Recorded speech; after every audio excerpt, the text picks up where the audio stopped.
Napoleon was one of the greatest military geniuses in all of human history. Within only a few years, he was able to decisively defeat every continental European power and carve out a massive empire consisting of the better half of Europe, all while revolutionizing the way countries are governed and introducing many policies which we still use today. But like all great things, there are plenty of cheap knockoffs. So I am going to share with you 3 of my favorite fake Napoleons, starting with number 1, Napoleon III. The man who, through his antics as Emperor of the French, managed to accidentally create France's biggest problem for the next century: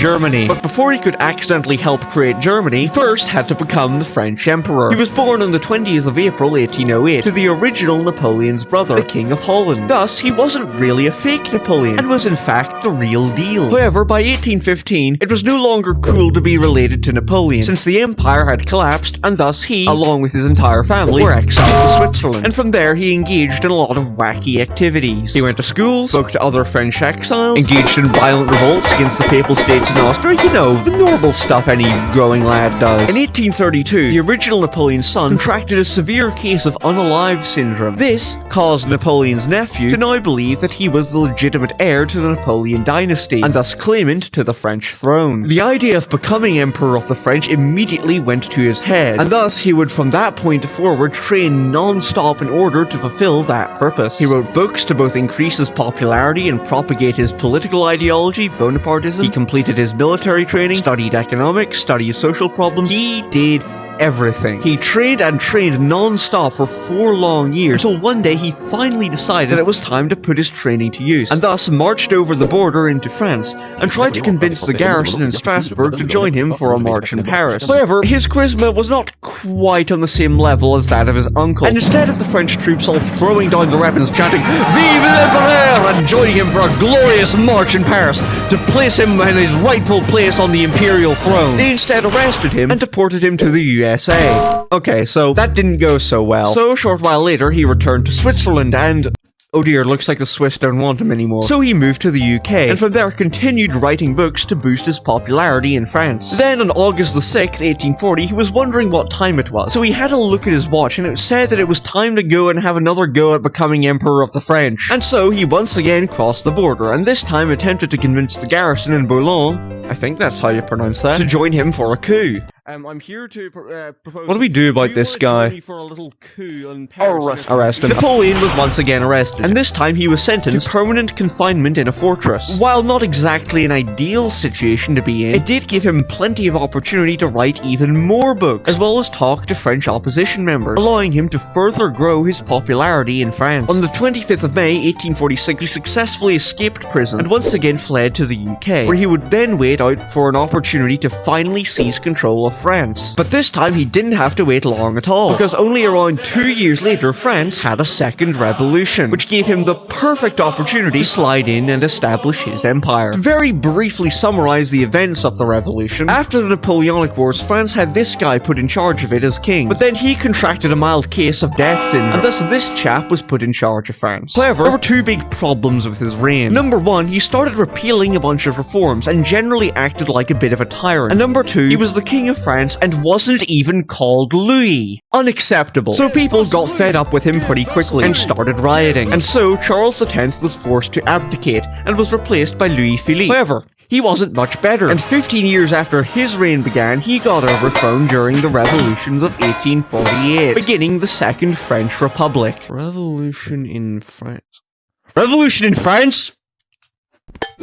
Seeing an absolutely golden opportunity to get control of France, he immediately rushed back to France, and this time he would not be stopped so easily. Long story short, once in France, he got heavily involved in French politics, gathering support and being made the presidential candidate for the Party of Order. He then went on a massive propaganda binge all over France, invoking Napoleonic imagery and a promise to return France to those glory days. And when the presidential election rolled around, he ended up winning by an absolute landslide. So he's president now. Hooray! But there's still one big problem. You see, the French constitution had one cheeky little clause that forbade anyone from ruling France for more than 4 years. And generally, if you're trying to become emperor, you want to be around for a bit longer than 4 years. And to remove that bit from the constitution, he would need to get 75% of the government on board with it. So in an effort to do just that, he went on another massive propaganda and power consolidation binge. He filled the government with Bonapartists, he toured France, he supported the Pope, he did everything to try and make himself as popular as possible. However, as the years went by, it became clear to him that while his support was very high, it wasn't ever going to be high enough to let him remove that stupid term limit. So he thought to himself, what would Uncle do?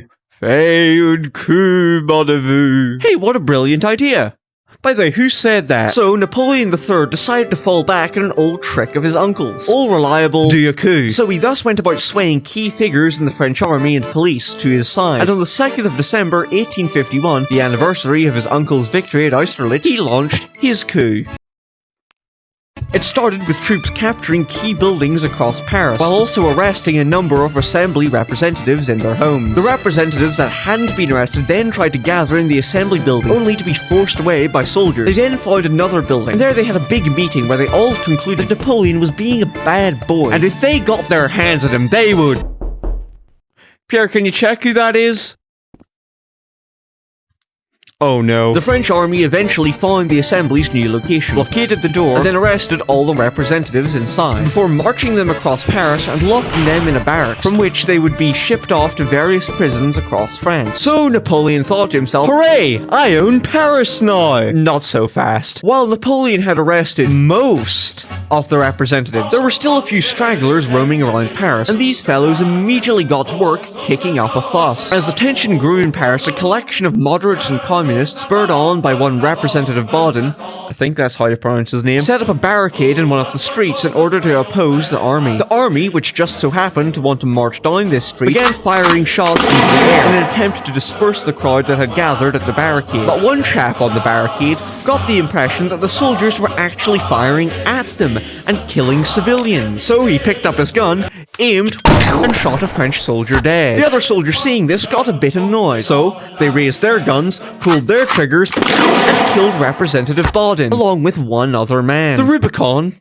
had now well and truly been crossed, and as the members of that crowd scattered, began to rile up the entire Parisian population, and before you know it, everyone from cake bakers to communists were helping to build barricades in various quarters of Paris. By 3 o'clock, multiple battalions had been deployed to deal with the barricade, firing volleys at them and pronouncing the death sentence upon anyone who was caught rioting. People defending the barricades soon retaliated, and Paris descended into utter anarchy. Violence and looting continued all the way through the rest of the day, and even on into the afternoon of the next, until the uprising, not just in Paris, but in towns all across France, would finally be put down, and in the aftermath, thousands of the perpetrators were deported. Now, while the coup and the subsequent events were rather chaotic, it worked, and in the aftermath, Napoleon was able to create a new government, along with a new constitution, which, while certainly a power grab, also guaranteed a lot of liberties for his citizens. But there was still one slight problem. De facto president for life doesn't quite have the same ring to it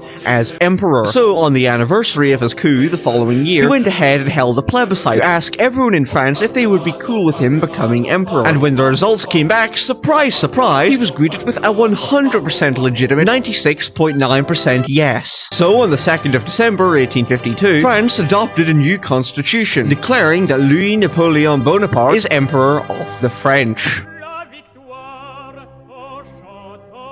So, he's emperor now. And given how chaotic his career has been up till this point, you're probably expecting his reign to be equally chaotic. And to that you would be almost wrong. While his reign did descend into absolute chaos in its last few years, the majority of his reign was actually rather successful, massively increasing France's prestige and wealth. Domestically, he went about liberalizing the French economy, constructing railways, and protected many civil liberties, while also promoting a number of public works projects, welfare institutions, and guaranteeing citizens relatively pleasant working conditions, all of which improved France's economy and stability rather significantly. He also signed a decree that declared that all loyal subjects of of the Emperor must subscribe to the Redcoat Histories channel, or else face deportation to Mexico. In terms of foreign policy, he got involved in all sorts of affairs in an attempt to gain France more and more prestige and glory on the world stage. For one, he formed an alliance with the British and got involved in the Crimean War in order to curb Russian expansion in the Black Sea region. He expanded French colonies, even got involved in a war against one of the other fake Napoleons we will talk about in a later video. On top of all of that, he played a key role in assisting Italian unification by helping Sardinia-Piedmont fight Austria in exchange for some of their land. However, he really angered the Piedmontese because he backed out of the war early, because he got spooked at the prospect of intervention from a certain German state, which will become very relevant in a minute because it is going to ruin everything for him. On top of that, towards the end of his reign, the French economy began to deteriorate, making a lot of people poorer and thus angrier. He also made an enemy out of French Catholics, as they did not approve of his support for Sardinia-Piedmont, which was an open conflict with the Papal States for influence in Italy. Napoleon himself was also rapidly ailing due to a serious case of bladder stones, and worst of all, his whole empire was about to crumble apart, and a new rival one would be created in its way, due to a run-in with a certain German state, or as Voltaire described it, an army with a state. Prussia. After the Napoleonic Wars, Prussia was given all of this land for their efforts, and under the chancellorship of Otto von Bismarck, expressed interest in expanding into the rest of northern Germany. So they went to war with Denmark, and won. Then one day, Emperor Franz Joseph of Austria got out of bed, strolled downstairs, turned on the TV, only to hear this. Breaking news! Prussia has just declared war on Austria, with the aim of removing Austrian influence in Germany. Prussia did what? Also, Mr. Franz Joseph, what on earth are you doing watching color television? It's 1866. Get with the times. Prussia went to war with Austria. Considering that Austria controls all of this, and Prussia only controls this war should be no problem for the Austrians, and it should be over within a matter of weeks, right? Wrong. The Prussians absolutely humiliated the Austrians in a matter of weeks, dissolved the German Confederation, and created their own North German Confederation instead, with Prussia at its head. Now, during the course of the war, Napoleon had offered them an alliance, in exchange for letting him conquer Belgium and Luxembourg. However, this offer was very poorly laid out, and it seemed to the Prussians as if he was asking for some of their territory too, which obviously they weren't too keen on giving him. So the attempt at an alliance fell apart. On top of that, by the end of the Austro-Prussian War, it became clear that Bismarck didn't just want control over North Germany, but South Germany too. So the two started acting very belligerently towards each other, and ultimately the straw that broke the camel's back was the threat of the Prussians installing a relative of their king on the Spanish throne, thus creating an alliance between the two. Meaning, if that war was to break out between France and Prussia, France would be completely surrounded. My stupid alarm! So Napoleon got his ambassador in Prussia to get the king to renounce his prince's claims to the Spanish throne, to promise to never try anything like that again. Do we renounce the claim? Let me think about it. No. So what do we do?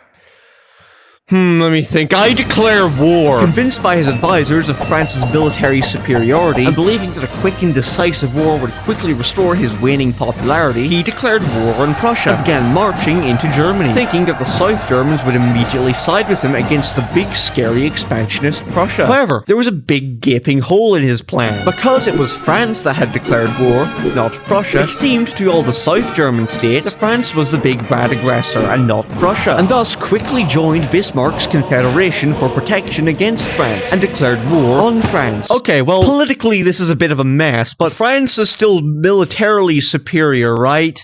Well, while the French may have had one or two slight technological advantages on the Prussians, the Prussian army was better in just about every possible way. They had better tactics, better organization, and most importantly, a better mobilization strategy, meaning that they could muster far more soldiers than the French possibly could. Alright, idiots, I've had enough of me. You want some Charles Louis Knuckles? You can jolly well get some. Come here. You want the Bonaparte special? You can get the Bonaparte special. Oh boy, there's... Hey guys, awful lot of you there.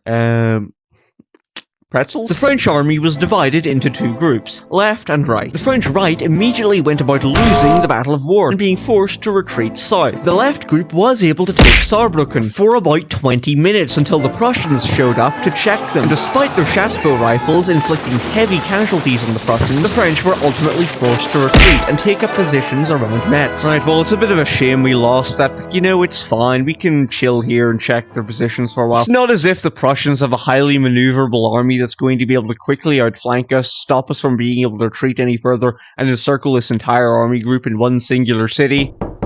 Is that you, Louis? Come on in. Sir, I have some bad news. The French were unable to retreat faster than the Prussians could advance. Then, a few lost battles later, and the entire left army group was encircled and besieged in Metz. Now, you may not be any sort of a general, but you could probably guess that getting half your army encircled and destroyed isn't exactly a good way of winning a war. And you know who else realized this? Napoleon III. So, accompanied by Marshal Macmahon and the right army group, he set out to attempt to break the siege and get the other half of his army back. But his advance was spotted by German cavalry, who promptly reported his position back to German high command, who thus had a decision that went something along the lines of this. Alright fellas, the French are coming, what do we do? So, we have one encirclement, right? That's a circle? Yeah, go on. What if we had two? While Napoleon was attempting to sneak around the Prussian defences, 3rd and 4th armies were set upon him, and thus he was caught in an encirclement, pinned between the German army and the Belgian border, forcing him and his troops to bunker down in and around the obsolete fortress of Sedan, where he would spend his final moments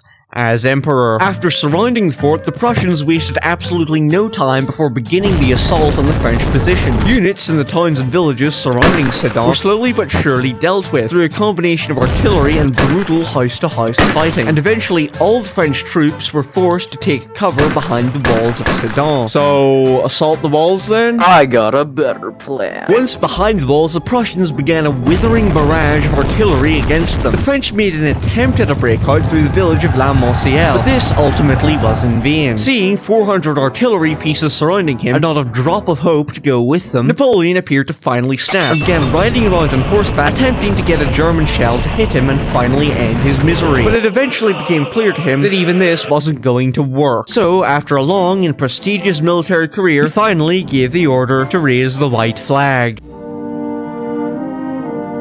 Of the 124,000 troops on the French side, 3,000 were killed, 14,000 were injured, and all the rest were either captured by the Germans or jumped the border into Belgium, where they were promptly disarmed and detained. When Napoleon was taken to meet Bismarck after his surrender, many of the French troops present turned their back on him out of disgust at him for surrendering. And this sentiment of disgust appeared to not just be present in the army, but the civilian population as well, because shortly after the news of Napoleon's capture reached Paris, the people decided that they had had enough of him, and so France would have a third revolution, dismantling the Second French Empire and replacing it with the Third Republic. And so Napoleon III's imperial days were over. After losing their entire army, the French would make a last-ditch effort to defend Paris, during which the German Confederation would capture the Palace of Versailles, from which the German Empire would be proclaimed, with King Wilhelm of Prussia as Kaiser. The French, of course, had absolutely no chance of winning at this point, and when Paris fell on the 28th of January 1871, France surrendered, and was thus forced to cede Alsace-Lorraine to the Germans. As for Napoleon, he would ironically live out the rest of his days